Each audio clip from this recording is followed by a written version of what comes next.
Selamat pagi, salam sejahtera. Isu hangat pagi ini, MP DAP dakwa MKN tolak cadangan Kementerian Kesihatan untuk perintah berkurung. Dari Malaysia Deadline, berita sepenuhnya.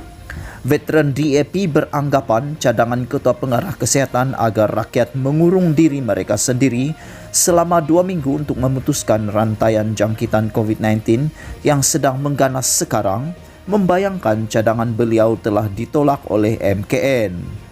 Ketua Pengarah Kesihatan Nur Hisham Abdullah semalam meminta rakyat Malaysia mengurung diri sendiri selama 2 minggu untuk membantu Kementerian Kesihatan memutuskan rantaian jangkitan COVID-19. Nampaknya ia dibuat kerana cadangannya ditolak oleh MKN, kata Lim Kit Siang dalam kenyataannya awal pagi ini.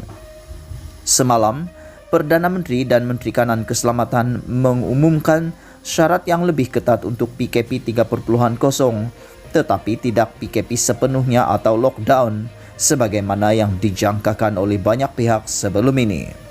Keputusan itu diumumkan oleh mereka selepas Mesyuarat Majlis Keselamatan Negeri bersidang Jumaat lepas dengan kehadiran semua menteri besar dan ketua menteri. Selepas keputusan itu diumumkan, Dr. Nur Hisham Abdullah membuat kenyataan merayu agar rakyat negara ini mengurung diri mereka sendiri dengan berada di rumah selama 2 minggu. Beliau berkata, Kementerian Kesihatan KKM memerlukan tempoh 2 minggu ini bagi melaksanakan beberapa kesiapsiagaan dalam membendung penularan wabak COVID-19 dalam negara. Beliau berkata antara kesiapsiagaan itu ialah stok piling, penyimpanan stok peralatan dan ubat-ubatan, selain melihat susun atur untuk meningkatkan lagi keperluan wad dan unit rawatan rapi ICU bagi pesakit COVID-19. Justeru beliau menyeru atau merayu kepada rakyat Malaysia untuk membantu KKM dengan melaksanakan perintah kawalan pergerakan PKP Kediri dan keluarga untuk tempoh 2 minggu ini agar dapat memutuskan rantaian jangkitan wabak itu dan hospital dapat menampung lebih banyak pesakit yang kian meningkat. Mesyuarat MKN dipengerusikan oleh Perdana Menteri Tan Sri Muhyiddin Yassin.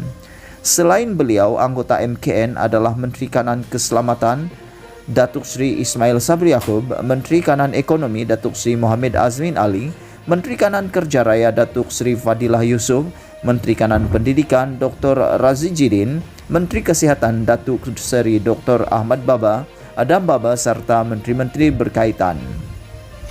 Turut hadir Ketua Pengarah Kesihatan Dr. Nur Hisham Abdullah, Ketua Polis Negara dan Panglima Angkatan Tentera Malaysia. Menurut ahli Parlimen Iskandar Putri itu, beliau telah bertanya rakannya yang merupakan seorang doktor perubatan tentang keputusan mesyuarat MKN yang diumumkan oleh Menteri Kanan Keselamatan Ismail Sabri semalam, dan jawapannya adalah daripada perspektif perubatan hancur, daripada pandangan politik bagus untuk mereka, daripada orang awam rakyat jadi mangsa.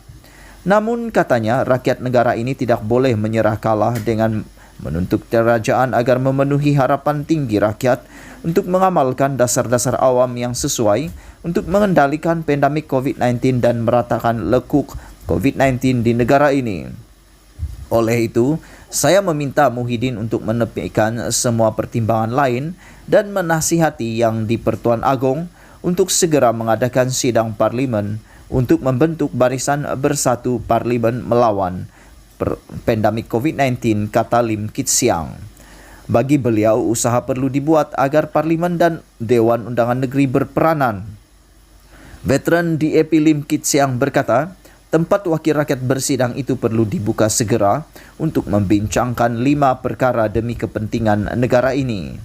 Kelima-limanya adalah mobilisasi nasional, kembalikan kepercayaan dan keyakinan rakyat, pakej rangsangan ekonomi untuk membantu rakyat miskin dan memerlukan, saringan besar-besaran, dan mempercepatkan proses vaksinasi. Sebelum ini, Setiausaha Agung DAP Lim Guan Eng memberi jaminan 42 ahli parlimen parti itu tidak akan menyokong usul undi tidak percaya kepada Muhyiddin jika parlimen dibenarkan bersidang untuk membincangkan pandemik COVID-19. Berita dipetik dari Malaysia Deadline. Sekian isu hangat pagi ini. Jangan lupa tekan butang subscribe dan kita jumpa lagi. Bye-bye.